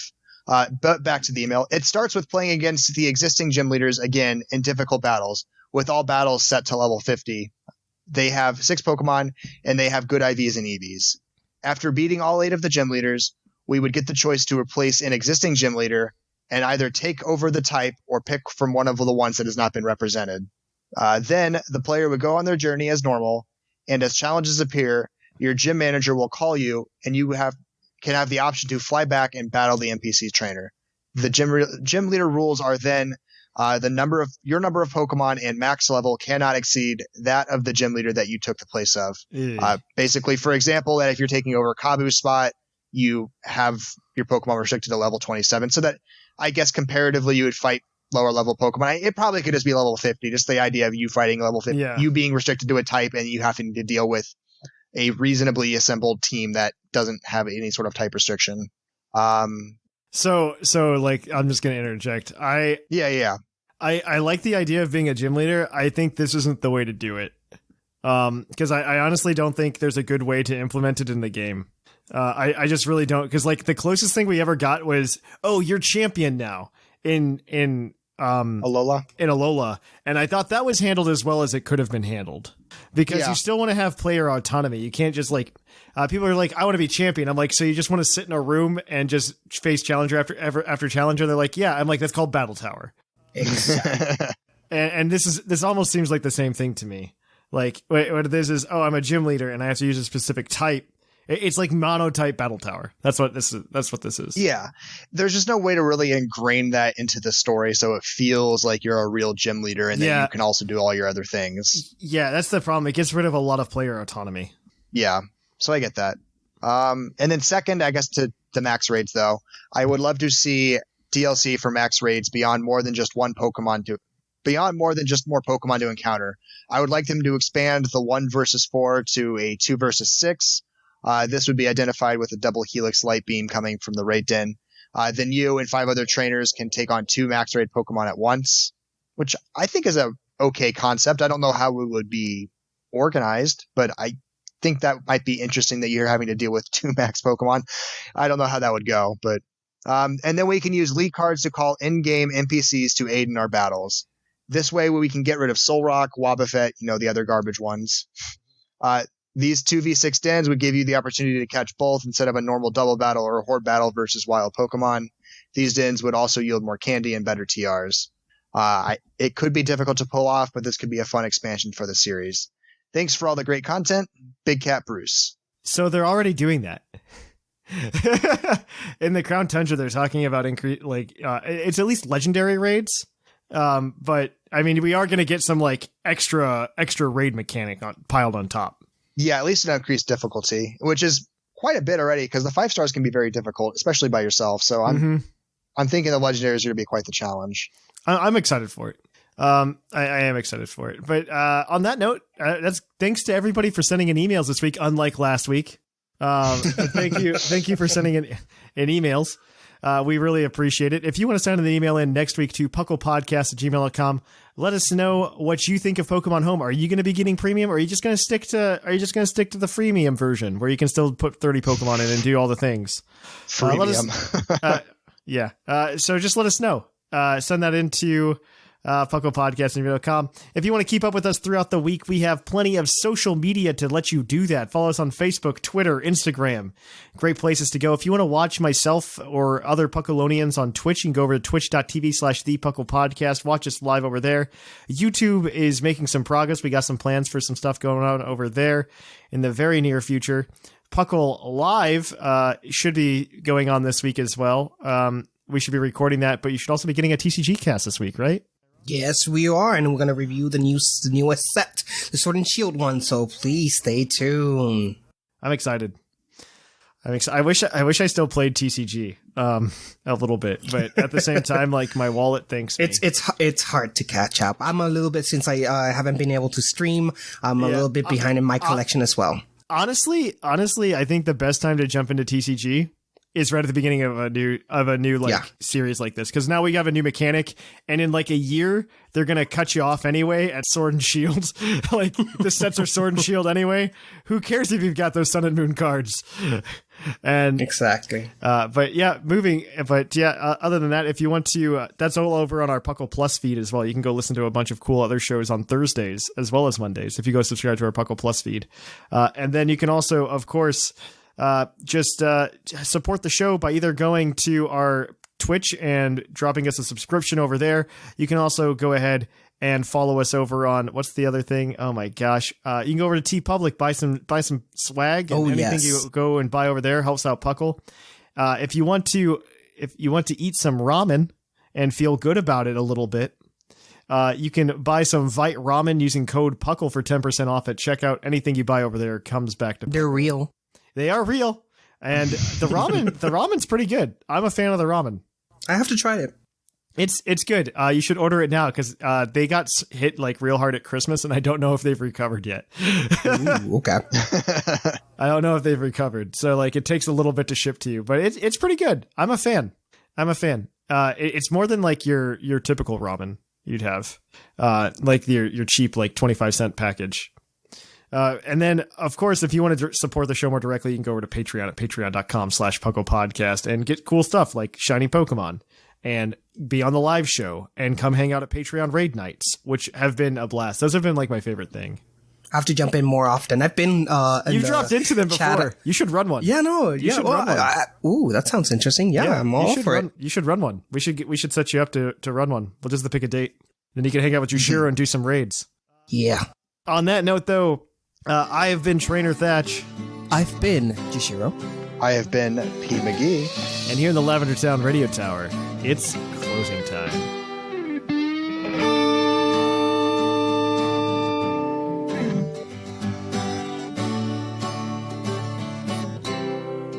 It's closing time in Lavender Town. Time to say our goodbyes. It's closing time. Farewell, my friends. I'll catch you on the flip side.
we here at PUCL would like to thank all of our patrons who make the show possible, and as well as just give us a bunch of awesome stuff to work with and improve the show. I put out a video earlier this week thanking all of you for your continued support. Some changes to the tiers that are coming. You should see those changes reflected on patreon.com/PuclPodcast later this week. But I do thank all of you for supporting the show in as much as you have and as much as you could. It's just amazing to me, and I really appreciate it. And on that note, I'm going to go ahead and read all of your names as I do every week, because I'm just, I'm blown away. And I want to thank all of you for making this possible. And I'd like to reiterate, as always, none of us make money from this show. It all goes back into the show, making it bigger and better. And it's very exciting because we can do a lot with your support. So once again, thank you. And without further ado, thank you to Greg, Viger, Dooley, Cordia, Snickle, Rob, JT Rex, Big Chonk, The Fluffiest Whimsicott, Sean, Michael, Paul, Dexio, Christian, Miguel, Apollo, Corey, Rotted Mushroom, Titan Killer, Lane, Piccolo, Ryan, John, Wade, Marcus, Kinkovic, and Harmonia, Alolan Dirks, Tank, Sheldon, Michael, CR Perkins, Bodtack, Swampertata, Gone Corefish and Amanda, Chris, Andrew, Alex, Kenneth, Michael, Jordy, Ellen, Jacob, Bear, Nicholas, Holden, Justin, Launchpad McQuack, Craig, Joey, Matthew, Shion, John, Jonathan, Merlander, Caleb, Joshua, Zane, P. McGee, Robert, the Golden Klefki, DGZ, the British Gent, Brian DeWolf, Dylan, Trevor, TJ, Keegan, Peach, Doc Knox, Dennis, Farmer Fox, Echo, Edub, Jonathan, Disco, Calypso, Kelvin, Taylor, Mike, Colt, a Legionary, Maxie, Shambles, Justin, Crocodiles and Crocs, Michael, Tim, Equals Dylan, Andrew, Old Man Tup, Jesse, David, Super Chad, Chandman, Lord Corbinick, Harvey, Lotto, Jordan, Raymond, Brock, Ed, Louise, Kevin, Nico, Hayden, Voltaire, Calvin, Justin, Luke, Matthew, Neleb, South, Brandon, Locke, iStarly TV, Zach, Kenneth, Prime Rib, Elfeets, Jeremy, Gigantamax Metapod, Sammy, Graham, Greg, Alec, Christopher, Yegler, Mikey, Christopher, Kevin, Chris, Darkflame, Halfful Review, Sparky, Coop, Jordan, Shira, Zardy, Smacky the Frog, Ironcaster, Orange Avenger, William, Steve, Anime Gravy, Hazelnut, Sarah, Dylan, Joseph, Traby, Cordell, Julie, and Alex. Thank you to all of you. That is a lot of names now. I appreciate it. I will catch you guys all in the flip-flop. And again, you're awesome. Thank you for your support.